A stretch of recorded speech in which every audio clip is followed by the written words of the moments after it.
Whenever there's a new Invincible season, the people of the internet usually have a lot to say.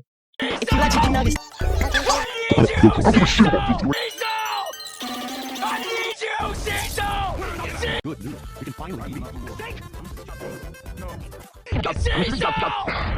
And just like them, it's been pretty fun. But it has been 5 years since the first season released. And back then, I thought season 1 was so fun. It was a must watch for everyone that enjoys a unique spin on the superhero formula. And now, here we are with season 4. So, what do I think about the Invincible series now? I don't know.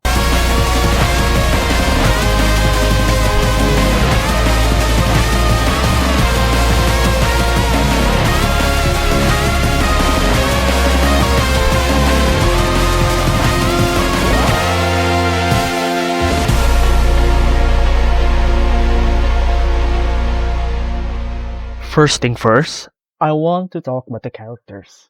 As we all know, Invincible is about the story of Mark Grayson, who discovers that he has powers from his lineage as a Viltrumite. But even though Mark is a Viltrumite, which is basically an alien race from the outer Earth, his journey throughout the series has been really nothing but human. Well, to some extent.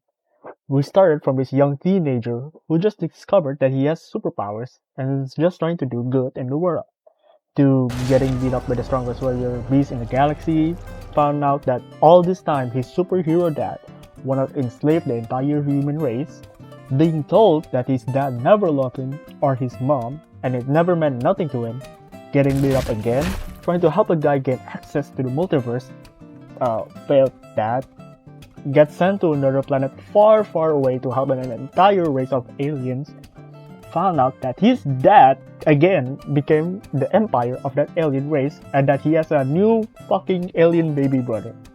Into getting beat up again, being tormented by that guy that he tried to help before, which now can actually travel between multiverses, breaking his superhero code and thought he gave end at that guy, being stuck in another dimension, going to war with literally multiple versions of himself from different multiverse dimensions, and I'm so lonely. All the other Viltrumites are scared of me. No one talks to me. whatever the hell Conquest did at that scene. And oh yeah, he just keep getting beat up some more. And honestly, his journey throughout season 4 doesn't seem to be getting any better. So yeah, all of this probably leaves a mark on him. But what I really like about the show is Mark feels like a real human character. Like he's a real guy. Like yeah, maybe some of his decisions are really questionable. But we have seen this guy go through everything. We have seen everything that he has to go through, and it makes us really relate to him in some way. It makes us feel happy for him, it makes us feel sad for him, and it also makes us feel that he is scared, that he do have a lot to lose. Debbie is also an amazing character too, that the show really elevated her role in the story from her comic counterpart. Not only that she acts as the maternal figure for her superpowered family, she genuinely has a lot of stake in the story, which I think is a very engaging take in this kind of role her character have in any other superhero story. Part of why I feel like that is definitely because of her voice actress, who is Sandra Oh. Sandra Oh incredible performances as her voice actress brought a performance that I think literally just stripped the comic counterpart character into the adaptation. The way she voice acts as Debbie is as authentic as it gets. Damn, I even thought they really broke her knuckles for that one scene. But not even just her. Whenever I now read the Invincible comic, Steven Yeun's voice just naturally plays in my head whenever Mark talks. Like, Mark is a character with a wide range of emotions that Steven Yeun really nails and brings more of his style to Mark. That really spunky, nice, but an emotional wreck also for Mark. Steven Yeun is literally Mark Grayson. what you did was not nice! It's not nice to do that! J.K. Simmons' performance is so damn good as Nolan, where he can sometimes be very intimidating if the plot requires him to be that, into being a father figure that is filled with regret and burden. And then there is also Seth Rogen, which is pretty funny sometimes as Ellen. Gillian Jacobs is really good too as Eve, and they even got the leader of the Autobot himself, Peter Cullen, to voice one of the characters. Now, I believe that Kirkman's obsession with hiring celebrities to voice some of the characters, making them this sort of Easter eggs, I guess, throughout the show, is really distracting. I don't know why he really likes doing that, just using celebrities for the characters, because honestly, some of them are really not needed for that scene and didn't bring a memorable performance with them. And oh my god, the licensed music. Now, Invincible uses licensed music really sparingly, and how they use it fits the vibe of the scene. But man, I don't know, I still kinda wish they toned it down a little bit more, especially if one of the licensed music were created by a guy that may or may not game ended someone and also a EDF file. Other than that, John Paisano, the guy that composed most of the soundtrack for Invincible, made a simple yet charming superhero soundtrack for Invincible. It can be heroic, inspiring, and it can even be mellow for a bit. With 4 seasons under its belt, has really been a journey, be it for the story, characters, and even the behind the scenes productions. Now, I think one of the characters I'm pretty let down with is with Eve. She was a much more interesting character back in season 1 or season 2 when she was at her own. She had her own sub-story, she had her own character arc, and even at one point had her own spin-off, but after becoming Mark's girlfriend, Kirkman have been really pushing back her role in the story. Like, yeah, she did a lot to weaken Conquest at that fight, but now, whenever she's on screen, most of the time it's just been a therapy session between her and Mark. I don't think those scenes alone are the problem, but it's just how often it happens is really a bummer. But this usually happens between a lot of superhero stories, even though like Amber is a real controversial character among fans. I personally think that the dynamic between a superhero and their normal Joe partner can bring a lot more to a story compared to just 2 superpowered individuals hooking up. So yeah, I kinda miss when Eve was at her own character, where she has a lot more to contribute to the story, but at the time of this recording, Season 4 hasn't ended yet, so I'm still pretty optimistic to see what she does in the future, and it's not like they completely abandoned her. Now, let's address the big-ass elephant in the room. Everyone's biggest critic for Invincible is the animation. People believe that Season 3 and 4 has some of the worst animation for the Invincible so far, and they think that it has been such a far cry from Season 1, which I generally think is the case, but I think I just want to remind people that, to be honest, a couple of scenes in Season 1 are also really noticeable moving PNGs with background out. So, I don't know. It's just this, but there's just been a lot more scenes like that in Season 4, which really throws me for a loop. Even so, I still want to highlight the fact that one of the more consistent parts for the animation and drawings are the gore. Invincible always goes all out whenever their scene requires gore, making them into really gut-pulling experience. The scene with the train, Cecil's backstory, the whole Conquest fight, both of the Conquest fights even are the highlights for me. The Conquest fight even has really good character acting animations, but even though the action looks pretty good, once in a while it looks like this. Stop! Call Mark! I need help! So that's pretty goofy. What the hell is this? This scene is so unintentionally funny, where I guess the animators just forgot to loop the pre-existing drawings rather instead, so it looks like they just enlarged the fucking image. Bro, I literally saw it move before, why did it just stop? I also don't like the fact that some of the scenes in season 4 really lack this certain weight in a lot of the characters' action.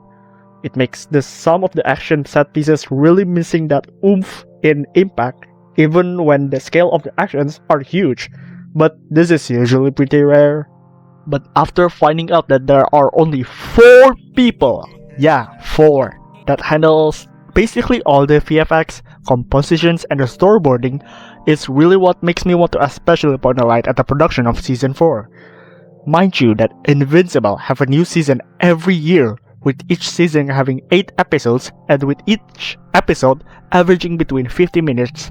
So yeah, a pretty tight time frame for a studio to do anything, let alone as for a storyboarding team that only has 4 people, like 8 hands on deck.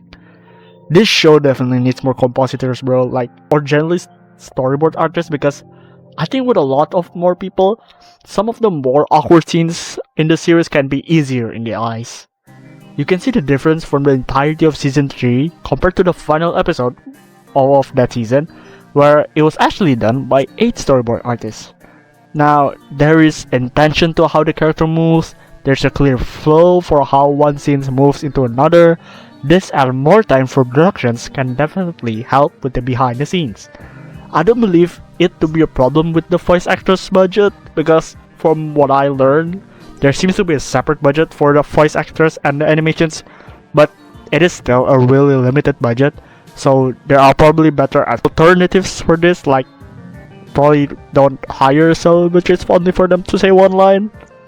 Now, the people of the internet are also generally misunderstood about the case that the show uses the Cory Walker art style from the comic when they generally prefer the Ryan Otley art style. Some people are even slandering Cory Walker art for the comic, even though Cory Walker and Ryan Otley style really fit with Kirkman's philosophy for the story arc that the comic is going through. Hell, Cory Walker's art is actually the basis of the Invincible's comic story. The way that he masterfully used the compositing for the panel and how his simplicity in his character art are used to tell more. Fans are using Invincible's show flaw in animation as a way to somehow slander Cory Walker, which is...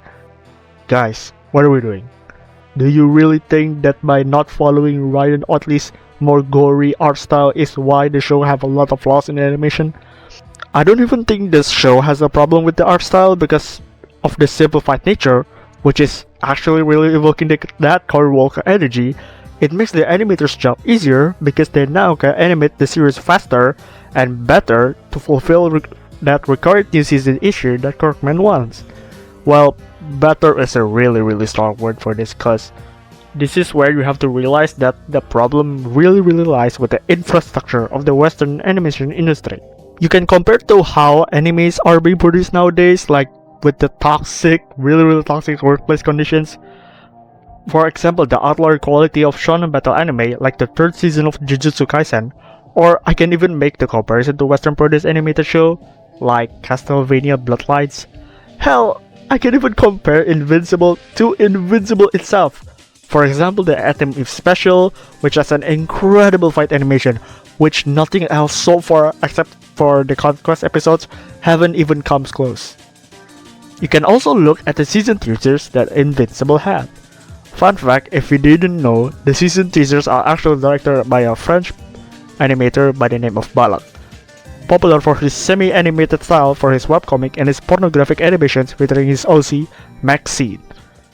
Not that I know anything about it. I have to say, damn, Corkman is kinda missing out not letting the porn animators to join for the season productions, because the season teasers have such a higher quality of direction compared to it, which is not even funny. The way there's dynamic lighting, more defined art line, and an actually sing mouth to voice dialect animations. Kirkman also, after season 1, went to a different studio so he can produce a lower budget animation wise from season 2 onwards, and so far the result has not been promising. And his drive to push a new season every year so it doesn't really lose any of its popularity is a negative mindset of looking at it, as I think the fans of the comic series or new fans wouldn't really mind waiting another 2 years or more, so it leaves more to the comic legacy by adapting it to the highest quality. So, in the end, where does this leave us, huh? Invincible still delivers in its superhero storytelling, as you never really know where and what can happen to the story, which leaves us still wanting for more. That, and accompanied by a cast of likable characters, but unfortunately are really hindered by Kirkman's artistic decision for the show. I hope they are willing to reconsider to adding more time for the animators to let the animation simmer more, adding more people to help with the production time and high quality, because like 4 people is outrageous, man. And maybe instead of hiring celebrities to voice act, which is really doing too much for some characters that only have 2 lines per season, Kirkman's can find a new talent that know what they're doing for the voice acting, rather than hurting its own budget. The final thing that I want to say is that Invincible is a show with many flaws, but I am still really enjoying it, and I still really recommend it to other people if they can get through the somewhat lower quality of the animations. Because after becoming numb to those stuff, maybe you can even be like me and other people can become fans that are glued to the series. The amount of buzz it gets while airing really doesn't seem to stop, and I don't think it's losing any steam anytime soon. I guess after all that you can really say that the show really is